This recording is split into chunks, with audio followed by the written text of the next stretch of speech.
নমস্কার বন্ধুরা। আমরা হাওড়ার শহরতলিতে যারা থাকি তাদের অনেকেরই টেন্ডেন্সি থাকে তার স্টুডেন্টকে বা তার সন্তানকে কলকাতার স্কুলে ভর্তি করার। কলকাতার ম্যাক্সিমাম স্কুলের ফিস যেভাবে বাড়ছে বা আছে এবং গাড়ির খরচ সব কিছু জুড়ে অ্যাভারেজ মাসে 15 থেকে 20 হাজার টাকার মতো খরচ হয়। তাই সেই খরচটাকে যদি আমরা অ্যাডজাস্ট করে হাওড়ার কোনো স্কুলে ভর্তি করতে পারি, সেই 17 বা 15 হাজার টাকার খরচটা আমরা 4 হাজার বা 5 হাজার টাকায় নামিয়ে আনতে পারি।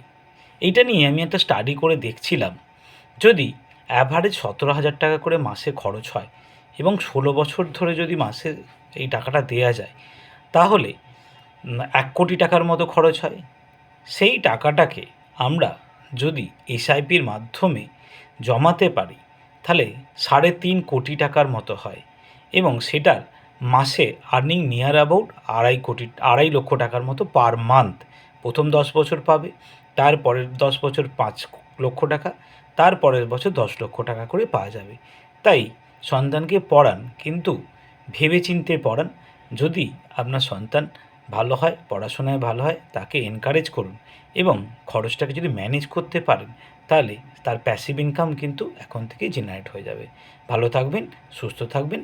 নমস্কার।